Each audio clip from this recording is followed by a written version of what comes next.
Hello, everybody. I'm John Barnwell here, and this is episode 10 of Being in Nature. I'm, like you, waiting for Zeeshan Haider Khan to show up from the hills or mountains, depending on how you would describe, of Wales. And he's up there with his family, and so I can understand if he's a little bit tardy. That's okay, because we can continue on.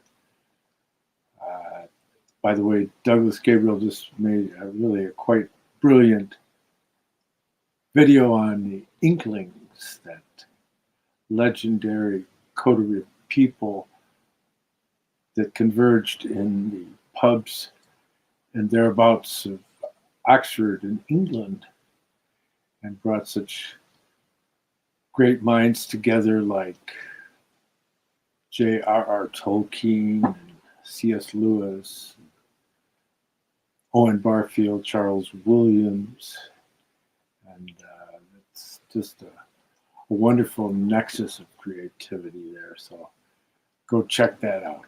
And Cecil Harwood, of course, the leader of Waldorf education, one of the primary leaders of Waldorf education, Rudolf Steiner's work in England back through the 20s and 30s into the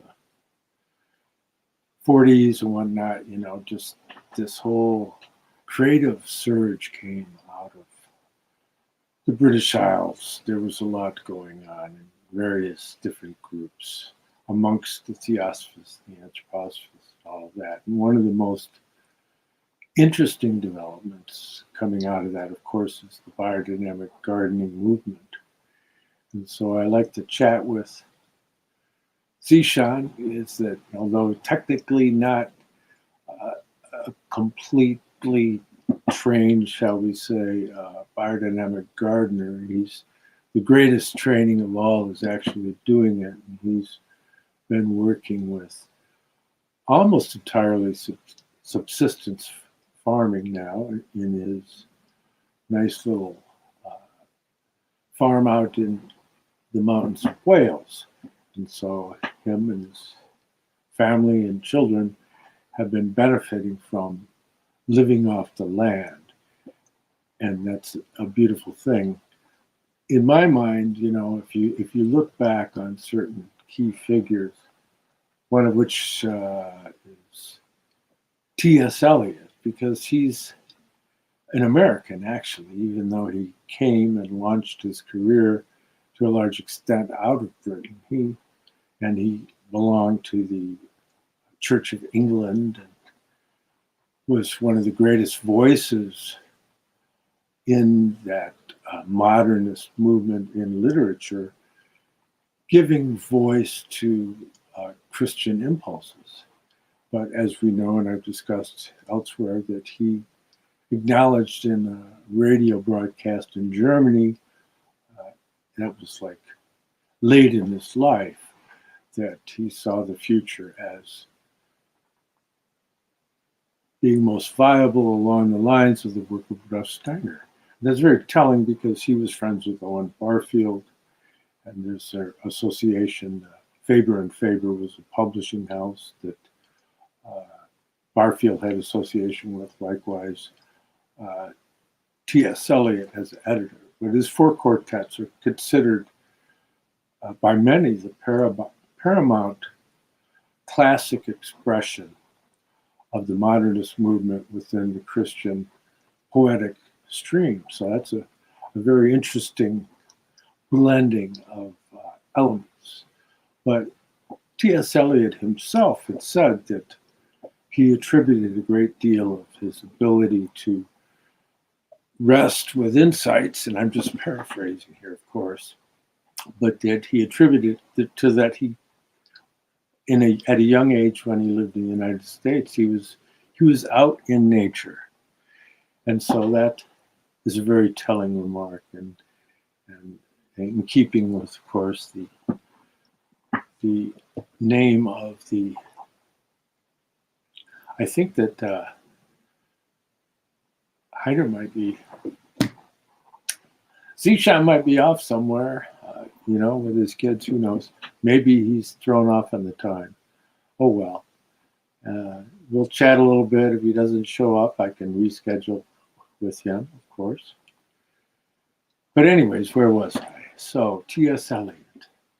And so thinking about that, and I have to look at that in the context of my own life, because I was fortunate in that in my youth I was exposed a lot to nature. We had like a tree climbing club, and I spent a large portion of my youth, a good 40 feet above ground, and a giant willow tree down at the end of our street that was splayed out very nicely so that we could all congregate. It was like a little nature-made clubhouse. And I would even have dreams where I would use that tree as a point of reference in my dreams. And so there's this whole realm of the etheric, that realm of the plants. And so the realm of the plants, because you have to realize that there's this fourfold division in a human being. So that you have the physical body, and then you have the life body, and that's the kind of fluid nature and the glandular activity, and it relates to the world of the plants. And then you have the astral element, which relates to the realm of the animal kingdoms. And then you have that fourth principle that was donated to mankind by the divine spiritual beings out of their own substance. And that's called the ego, the true ego. Now, what we tend to identify as the ego is kind of the least of that profoundly developed potential of being. And so that the higher nature of that tends to manifest within us unconsciously. In other words, we're not aware of it. And so that which we're experiencing as our conscious awareness is kind of a mirror image, a shadow image, like the way it's explained by Plato in Plato's cave, where there's fire there and you're looking at the shadow casting on the wall, and that's the nature of our identification with our reality. That we're not really seeing the reality, we're seeing a reflection of reality. And so the astral is able to relate to the image reflected on the ether body, and that's what gives you that representation of the world, which you see before you. It's a representation that's brought about by the configuration of your sensory apparatus as it pertains to the physical, etheric, astral, and ego. And so it's a wonderful thing if you can enter into nature periodically. It can recharge you. The American Indians had a nice thing. They would hold on to it, put your back up against a tree and hold the tree, and just let that force bring you in touch. It's just a matter of coming into sensitivity with these forces of nature, and in doing it in a very wholesome way, because it's all about being able to maintain your individual identity and the development of the intellect that you've been able to do as a result of this alienation, that you're able to take that, and that's your gift to all of these wonderful things that you've been given to face the world. And so it becomes a question of find your place. Just find your place. You're here for a reason. There's a unique thing about you, and that's why you're here. And it can give one great humility when one starts to contextualize their individual destiny within the sufferings and deeds of all the manifold spiritual beings that made it possible for you to experience this arena that we call life and consciousness. And so in looking at this, we can see that it's a work in progress, and it's good to be able to interact with that as far as bringing it to one's consciousness. And it's like a sacralization of your view of the world, and understanding that the sacred aspect of it is working in it, and that's actually the reason why you're able to do what you do. And as I've made reference before in the very profound lecture cycle that Rudolf Steiner gave, Wonders of the World, in there he compares modern culture to the ancient Greeks, where he says that in modern life you'll find people and they'll tell you about a miraculous event that happened in their life, and that the spirit intervened. Whereas if you spoke to ancient Roman or ancient Greek especially, they would look at that kind of strange, because to them it was continual. The spirit was always acting in the world, because the world was an expression of the spirit. And so in coming to understand that and having a sensitivity and a reverence toward this presence in the world, and that you can take your part by consecrating your food, by saying grace, or going and having the Eucharistic Mass, or by being artistic and creating out of the inspiration of nature. Rudolf Steiner once said that if artists were aware of the high beings that work through them when they create these great works of art, and that's paraphrase, of course, but very close to what he said. And so that there's that whole concept. I wish I could think of her name, but there was this violinist that is from Europe, German, I believe, and she's very accomplished. Plus, she plays piano, so she's a virtue on violin and piano. Okay, and so you should be able to figure it out from there, because she's quite well known. But she did a video, and she's basically saying to that effect is that when you perform these great works of music, you could feel the presence of these inspirational forces, these beings that are behind the music, and that you get to participate in that great process. And so that's a wonderful thing. And so it doesn't look like Zeeshan's going to make it today, but that's okay. I'll just chat a little bit and send everybody off to find a tree to hug. I guess I am one of those tree huggers. But I figured it out on my own. I wasn't doing it because it was a social movement. I just felt that affinity. And I'm fortunate here I have the red maple trees that are my friends. And so in looking at that, it brings to mind the Ents, of course, and Middle Earth. That talk and move so slowly that you don't even realize that they're talking and moving. And so Tolkien had quite an invention. And in looking at the mysteries of space and of time, it's important, and I've made emphasis before, that there's teachers out there that are conveying very profound teachings, but they don't have a cosmology, in the sense of that they don't have a doctrine that pertains to the measure of time and the metamorphosis of time that's so unique within anthroposophy, or in rightly understood theosophy, or works of C.G. Harrison.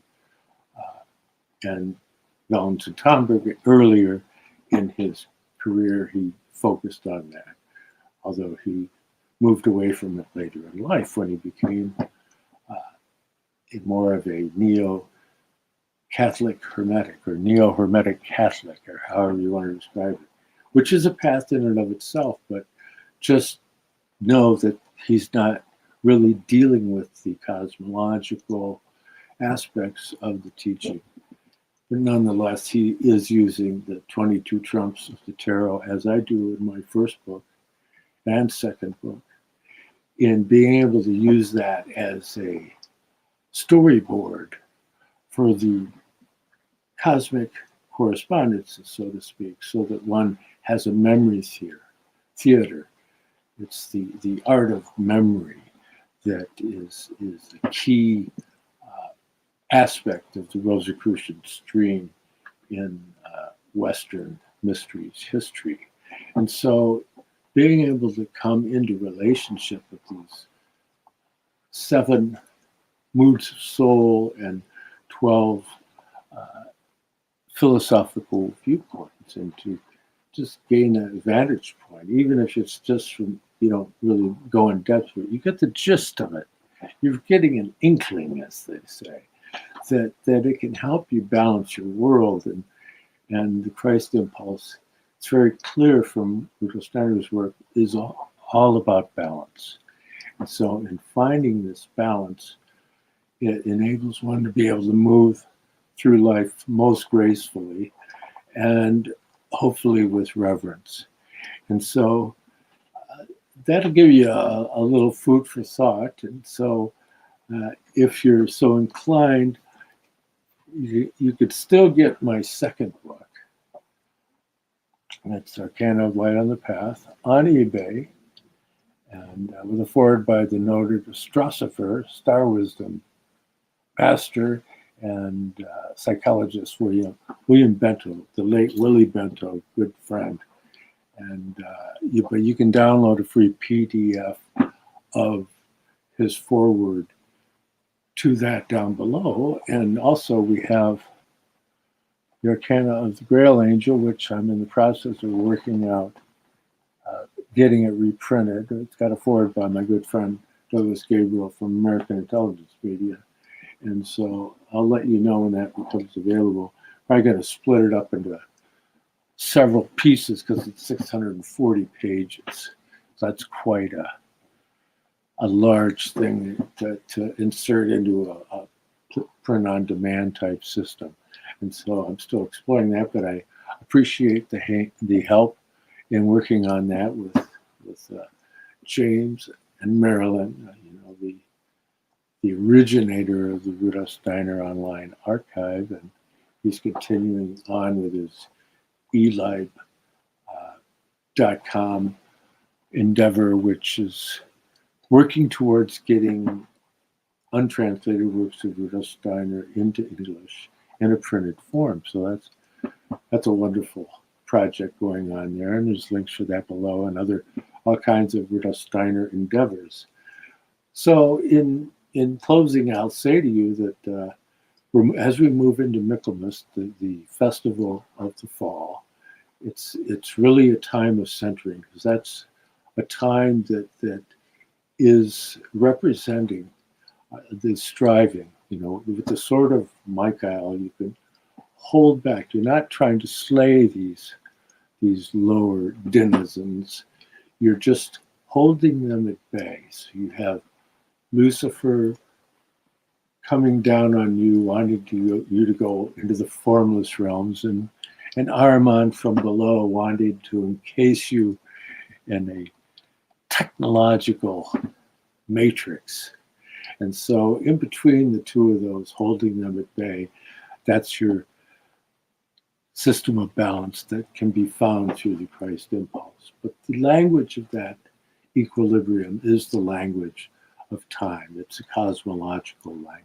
And that's why Rudolf Steiner had said that these hit the work, like, for example, in the Outline of Occult Science, he makes reference to being a language that we can put questions to Christ. And so that's a fascinating concept, is that one takes one's experiences in life and offers them up to the spiritual world, and over time, answers will unfold. And so you shouldn't be afraid to ask. And so with that being said, if you're interested in buying me a cup of coffee, that's paypal.me/John Barnwell 888. And like I said, my books are available on eBay, or my book, And my other one is soon to come out, and that'll be on Amazon and other platforms like that. And so that being said, I also want to thank people that make this podcast possible, and I have to figure out where I have that stashed. It's right here. Thank you for your patience. And so this podcast has been made possible by the generous support of Tyla, Vadim, Vivian, Neil, Christian, Mark, Maud, Drewman, Laura, Paula, Rick, Michael, Beth, Ishtar, Anna, Russell, and so many others over the year, including my good friends over at the e.Lib, James Stewart and his wife Marilyn. And so with that being said, may God bless our undertakings. Thank you very much.